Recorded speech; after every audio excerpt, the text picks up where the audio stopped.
തിരുവനന്തപുരം നഗരത്തിന്റെ സമഗ്ര വികസന രേഖയുമായി പ്രധാനമന്ത്രി നരേന്ദ്രമോദി ഇന്ന് തലസ്ഥാനത്തെത്തും. തലസ്ഥാന മെട്രോ മുതൽ വിഴിഞ്ഞം തുറമുഖത്തിന്റെ അനുബന്ധ വികസനം വരെയുള്ള വികസന രേഖയിൽ ഉണ്ടാകുമെന്നാണ് പ്രതീക്ഷ. കേന്ദ്ര സർക്കാരിന്റെ വിവിധ പദ്ധതികൾ ഏകോപിപ്പിച്ചുകൊണ്ടുള്ള വികസനമാണ് ലക്ഷ്യമിടുന്നത്. നരേന്ദ്രമോദിയെ വരവേൽക്കാനൊരുങ്ങിയാണ് തലസ്ഥാനം. വിവരങ്ങൾ MS വീണ നൽകും. വീണ, നമുക്കറിയാം, ഒരു തെരഞ്ഞെടുപ്പിന് മുൻപ് പല പ്രഖ്യാപനങ്ങളും വാഗ്ദാനങ്ങളും നൽകി അതെല്ലാം വിജയത്തിന് ശേഷം മറക്കുന്ന ഒരു ഇടത് വലത് മുന്നണികളുടെ ഒരു ശീലം കണ്ടുമടുത്തുന്നതാണ് കേരളം. അവിടെയാണ് BJP ഒരു പ്രഖ്യാപനം നടത്തുന്നത്. തിരുവനന്തപുരം കോർപ്പറേഷൻ തെരഞ്ഞെടുപ്പിന് തൊട്ട് മുൻപ് ഒരു പ്രഖ്യാപനം നടത്തുന്നു BJP. വിജയിച്ചു കഴിഞ്ഞാൽ 45 ദിവസത്തിനകം പ്രധാനമന്ത്രി എത്തും. ഈ 45 വേണ്ടി വന്നില്ല, കൃത്യം 27 ദിവസം പിന്നിടുമ്പോൾ നരേന്ദ്രൻ എത്തുകയാണ്. എത്രത്തോളം ആവേശത്തിലാണ് പ്രവർത്തകർ?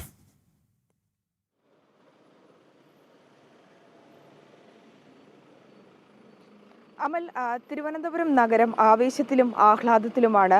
ഭാരതത്തിന്റെ പ്രധാന സേവകൻ ഇന്ന് തിരുവനന്തപുരത്തേക്ക് എത്തുകയാണ്. ഒപ്പം തന്നെ ചരിത്രത്തിൽ ഇതുവരെ കണ്ടിട്ടില്ലാത്ത, ഇതുവരെ സുപരിചിതമല്ലാത്ത ചില പ്രഖ്യാപനങ്ങൾ കൂടി ഉണ്ടാകുമെന്നുള്ളതാണ് ഏറ്റവും പ്രധാനപ്പെട്ട കാര്യം. കാരണം തിരുവനന്തപുരം നഗരസഭയിൽ ഭരണത്തിലേറി 45 ദിവസം പിന്നിടുമ്പോൾ പ്രധാനമന്ത്രി തിരുവനന്തപുരത്തെത്തി തിരുവനന്തപുരത്തിന്റെ ഇനിയെടുത്ത 5 വർഷത്തേക്കുള്ള വികസന റിപ്പോർട്ട് സമർപ്പിക്കാൻ പോവുകയാണ്. അത് ഇന്നേ വരെ തിരുവനന്തപുരം നഗരത്തിലാണെങ്കിൽ പോലും ഭാരതത്തിൽ ഒരിടത്തും നടക്കാത്ത കാര്യം കൂടിയാണ്. അത്തരത്തിൽ വളരെ പ്രത്യേകതകൾ നിറഞ്ഞ ഒരു പ്രഖ്യാപനം തന്നെയായിരിക്കും ഇന്ന് നടക്കുക. രാവിലെ 10 മണിയോടുകൂടി തന്നെ പ്രധാനമന്ത്രി ഇങ്ങോട്ടേക്ക് എത്തും.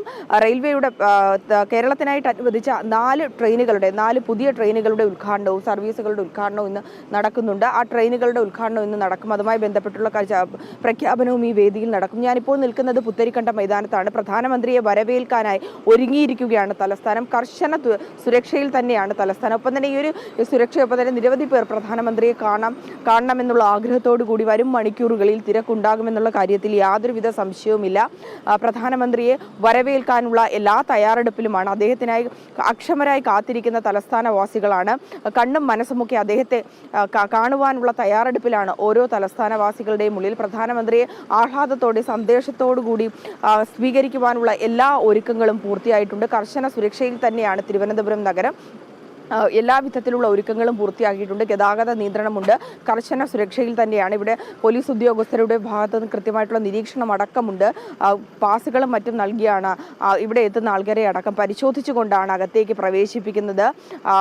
ഈ വരും മണിക്കൂറുകളിൽ, ഇപ്പം രാവിലെ 6 മണിയായിട്ടുള്ളൂ, ഇനി വരും മണിക്കൂറുകളിൽ പ്രധാനമന്ത്രിയെ കാണാൻ, പ്രധാന സേവകനെ കാണാൻ നിരവധി പേരായിരിക്കും ഇങ്ങോട്ടേക്ക് എത്തുക. ഒപ്പം തന്നെ തിരുവനന്തപുരത്തിന്റെ വികസനത്തിന് അദ്ദേഹം കാത്തുവച്ചിരിക്കുന്ന ആ ഒരു സുപ്രധാനമായിട്ടുള്ള പ്രഖ്യാപനം, തിരുവനന്തപുരം നഗരത്തിന്റെ ബ്ലൂ പ്രിന്റ് ഇന്ന് തലസ്ഥാനവാസികൾക്ക് മുമ്പിൽ പ്രധാനമന്ത്രി തന്നെയാണ് വ്യക്തമാക്കുന്നത്. അതിൽ എന്തൊക്കെയാണ് അടങ്ങിയിട്ടുള്ളത് എന്നുള്ള കാര്യങ്ങൾ, അതായത് അനന്തപുരിയുടെ വികസനത്തിന്, അനന്തപുരിയുടെ മാറ്റത്തിന് ഉതകുന്ന തരത്തിലുള്ള എന്തൊക്കെ പ്രഖ്യാപനങ്ങളാകും ഉണ്ടാകുമെന്നുള്ള ആകാംക്ഷയിൽ തന്നെയാണ് തലസ്ഥാനവാസികൾ. കേന്ദ്ര പദ്ധതികൾ, അതായത് കേന്ദ്രത്തിൽ നടപ്പാക്കിയിട്ടുള്ള വികസന പദ്ധതികളുടെ തുടർച്ച അത് സംസ്ഥാനത്തിനും ലഭിച്ചിട്ടുണ്ട്. അതിനി ഇരട്ടിയായി തന്നെ തിരുവനന്തപുരം നഗരസഭയ്ക്ക് ലഭിക്കുമെന്നുള്ള കാര്യത്തിൽ സംശയമില്ല. ഇതുവരെ പ്രഖ്യാപിച്ചതൊന്നും പ്രഖ്യാപനങ്ങൾ മാത്രമായിരുന്നില്ല, അത് ഭാരതത്തിൽ നടപ്പാക്കിയ കാര്യങ്ങൾ തന്നെയാണ്. ഇനി അനന്തപുരിക്കും വികസിതം ആയിരിക്കും, വികസനത്തിന്റെ നാളുകളായിരിക്കും ഉണ്ടാകുക. അദ്ദേഹത്തിന്റെ പ്രഖ്യാപനത്തിനായി കാതോർത്തു നിൽക്കുകയാണ് തലസ്ഥാനം. അത് തന്നെയാണ് വീത. നമുക്കറിയാം, പാഴ്വാക്കുകളുടെയും പൊള്ളയായ വാഗ്ദാനങ്ങളുടെയും ഒക്കെ കാലത്ത് ഇത്തരത്തിൽ പറയുന്ന വാക്ക് പാലിക്കുന്ന ഒരു പാർട്ടിയാണ് BJP എന്ന് വീണ്ടും തെളിയിക്കുകയാണ്, അല്ലേ?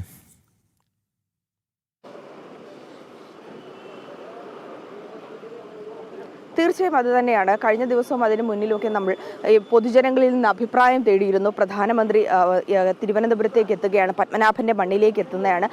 ഇതിനു മുമ്പും അദ്ദേഹം കേരളത്തിലേക്ക് എത്തിയിട്ടുണ്ടെങ്കിൽ പോലും എല്ലാ തവണത്തെയും പോലെയല്ല ഈ വരവ് ഇരട്ടി സന്തോഷം നൽകുന്നതാണ്, ഇരട്ടി ആഹ്ലാദം നൽകുന്നതാണ്, ആവേശം നൽകുന്നതാണ് എന്ന കാര്യത്തിൽ സംശയമില്ല. നിരവധി പേർ, അതായത് പല പാർട്ടികളിൽ വിശ്വസിക്കുന്ന ആൾക്കാരുണ്ട്, പല പ്രസ്ഥാനങ്ങൾക്ക് വേണ്ടി പ്രവർത്തിക്കുന്ന പല മനുഷ്യരും നമ്മളോട് പ്രതികരിക്കാൻ നമ്മളത് പ്രേക്ഷകർക്ക് മുന്നിലേക്ക് എത്തിച്ചതാണ്. അവരൊക്കെ പറയുന്നത് അദ്ദേഹം വരണം. നിരവധി പ്രശ്നങ്ങൾ തലസ്ഥാനത്തുണ്ട്. അതായത് കുടിവെള്ള പ്രശ്നം, തെരുവുനായ ശല്യം, അതുപോലെ തന്നെ വെള്ളക്കെട്ട്, അതുപോലെ തന്നെ അടിസ്ഥാന വികസനമില്ലാത്ത ഒരുപാട് മേഖലകളുണ്ട് ഈ ഭാഗത്തേക്ക്. തലസ്ഥാനത്തിന് വേണ്ട പ്രാധാന്യം ലഭിക്കുന്നില്ല എന്നുള്ള പരാതികൾ കൂടി നിലനിൽക്കുന്നുണ്ട്. ഇത്തരത്തിൽ സമഗ്രമായ ഒരു വികസന റിപ്പോർട്ട് തന്നെയായിരിക്കും ഉണ്ടാവുക. ഈ നഗരത്തിൽ ഇപ്പോഴും വീടില്ലാത്തവരുണ്ട്. അതായത് സംസ്ഥാന സർക്കാരൊക്കെ അതിദാരിദ്ര്യമുക്തമൊക്കെ പ്രഖ്യാപിച്ചുവെങ്കിൽ പോലും 3 നേരം ഭക്ഷണം കഴിക്കാൻ കഴിയാത്ത ഒരുപാട് പേർ ഇന്നും ഈ നാട്ടിൽ ജീവിക്കുന്നുണ്ട്.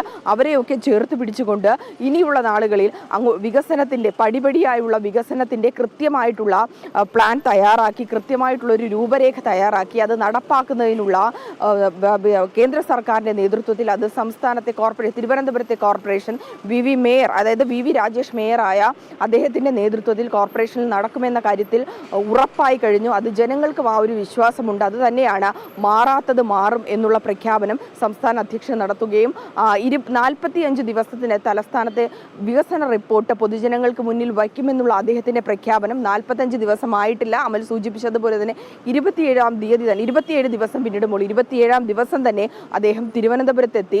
പ്രധാനമന്ത്രി തന്നെയാണ് തിരുവനന്തപുരത്തിന് എന്താണ് വേണ്ടത്, അവരുടെ വികസനം എന്താണ് എന്നുള്ള കാര്യങ്ങൾ പ്രഖ്യാപിക്കുന്നത്. ഇതിൽ കൃത്യമായിട്ടുള്ളൊരു പഠനം കൂടി നടന്നിട്ടുണ്ട് എന്നുള്ളത് എടുത്തു പറയേണ്ടതാണ്. അതായത് ഓരോ വാർഡുകളിലെയും ജനങ്ങളുമായി നേരിട്ട് സംവദിച്ച് ഓരോ കൗൺസിലർമാർ ആ വാർഡിന് എന്താണ് വേണ്ടത്, അവിടുത്തെ പൊതുപ്രശ്നം എന്താണ്, ആ വാർഡിന്റെ വികസനത്തിന് എന്ത് കാര്യങ്ങളാണ് നടപ്പാക്കേണ്ടതെന്നുള്ള കൃത്യമായിട്ടുള്ള പഠനം നടത്തി ആ പഠനത്തിന്റെ അടിസ്ഥാനത്തിൽ അത് ചർച്ച ചെയ്ത് അവലോകനം ചെയ്ത് അത് കൃത്യമായി തയ്യാറാക്കിയ ഒരു റിപ്പോർട്ട് തന്നെയാണ് ഇന്ന് തലസ്ഥാനവാസികൾക്ക് മുന്നിലേക്ക് അവതരിപ്പിക്കുന്നത്. അതിൽ ഒരുപാട് വികസനത്തിന്റെ ഒപ്പം തന്നെ നാടിന്റെ മാറ്റത്തിന് ഉതകുന്ന തരത്തിലുള്ള പ്രഖ്യാപനങ്ങൾ ഉണ്ടാകുമെന്നുള്ള കാര്യം ഉറപ്പാണ്. അത് പ്രഖ്യാപനങ്ങൾ മാത്രമായിരിക്കില്ല, അത് തലസ്ഥാനത്തിന്റെ മുഖച്ഛായ മാറ്റുമെന്ന കാര്യം ഉറപ്പാണ്. അമൽ, അതുപോലെ തന്നെ വീണ, നമുക്കറിയാം ഇന്നലെ നടത്തിയൊരു വാർത്താ സമ്മേളനത്തിലാണ് NDAയുടെ കരുത്തുകൂട്ട വികസന പാതയിൽ NDAക്ക് കരുത്തുകൂട്ടി 2020 NDAയിൽ മുന്നണിയിലേക്ക് എത്തിയത്.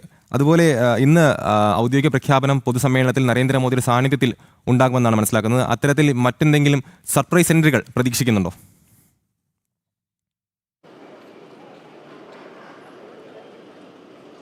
തീർച്ചയായും അത്തരം സർപ്രൈസുകൾ എന്തായാലും വേദിയിൽ ഉണ്ടാകുമെന്നുള്ള കാര്യത്തിൽ ഉറപ്പാണ്. കാരണം നിയമസഭാ തിരഞ്ഞെടുപ്പിന് ഇനി നാളുകൾ കുറച്ചേ ഉള്ളൂ. അപ്പോൾ ആ നിയമസഭാ തിരഞ്ഞെടുപ്പിന് മുന്നോടിയായി പ്രധാനമന്ത്രി എത്തുന്നത് ഏറെ പ്രതീക്ഷയോടുകൂടിയാണ് കാണുന്നത്. ചില രാഷ്ട്രീയപരമായിട്ടുള്ള ചില പ്രഖ്യാപനങ്ങളും ചില അത്തരത്തിലുള്ള കാര്യങ്ങൾ ഉണ്ടാകുമെന്നുള്ള കാര്യങ്ങൾ കൂടി ഉറപ്പാണ്. ഈ ഒരു സാഹചര്യത്തിൽ നമുക്ക് ഇതുമായി ബന്ധപ്പെട്ടുള്ള കൂടുതൽ വിവരങ്ങൾ ലഭ്യമാകുന്നില്ല. ആ പൊതുവേദിയിൽ നിന്ന് തന്നെ പ്രധാനമന്ത്രിയുടെ അത്തരം പ്രഖ്യാപനങ്ങൾ നമുക്ക് നേരിട്ട് കാണാൻ സാധിക്കും. അത് തിരുവനന്തപുരത്ത് ഇനി ഉണ്ടാകുന്ന മാറ്റങ്ങൾ അത് തുടർച്ചയായി കേരളത്തിനും സംസ്ഥാനത്തിലും ഉണ്ടാകുമെന്നുള്ള കാര്യം ഉറപ്പാണ്. അക്കാര്യത്തിൽ സംശയമില്ല. എന്തായാലും 10 മണിയോടുകൂടി അദ്ദേഹം എത്തും. റെയിൽവേയുടെ പരിപാടി, അതിൽ 3 ട്രെയിനുകളുടെ പ്രഖ്യാപനം, തുടർന്ന് തന്നെയാണ് അനന്തപുരിയുടെ വികസന റിപ്പോർട്ട്, വികസന രേഖ പൊതുജനങ്ങൾക്ക് മുന്നിലേക്ക് വെക്കുന്നത്. പ്രധാന സേവകനെ സ്വീകരിക്കുവാനുള്ള എല്ലാ ഒരുക്കങ്ങളും ഇവിടെ പൂർത്തിയായി. തലസ്ഥാനവാസികൾ അദ്ദേഹത്തെ കാണുവാനായി, അദ്ദേഹത്തിന്റെ വാക്കുകൾ കേൾക്കാനായി അക്ഷമരായി കാത്തിരിക്കുന്ന നിമിഷങ്ങളാണ്. അമൽ, യെസ്, അതുതന്നെയാണ്. തിരുവനന്തപുരം നഗരത്തിന്റെ സമഗ്ര വികസന രേഖയുമായി പ്രധാനമന്ത്രി നരേന്ദ്രമോദി ഇന്ന് തലസ്ഥാനത്തെത്തുകയാണ്. തലസ്ഥാന മെട്രോ മുതൽ വിഴിഞ്ഞം തുറമുഖത്തിന്റെ അനുബന്ധ വികസനം വരെ വികസനരേഖയിൽ ഉണ്ടാകുമെന്നാണ് പ്രതീക്ഷ. കേന്ദ്ര സർക്കാരിന്റെ വിവിധ പദ്ധതികൾ ഏകോപിപ്പിച്ചുകൊണ്ടുള്ള വികസനമാണ് ലക്ഷ്യമിടുന്നത്. നരേന്ദ്രമോദിയെ വരവേൽക്കാനൊരുങ്ങിയിരിക്കുകയാണ് തലസ്ഥാനം. അതോടൊപ്പം തന്നെ സമഗ്രമായ കവറേജുമായി ജനം ടിവിയുടെ ടീം ജനവും രംഗത്തുണ്ട്. വിവരം നൽകുകയായിരുന്നു MS വീണ.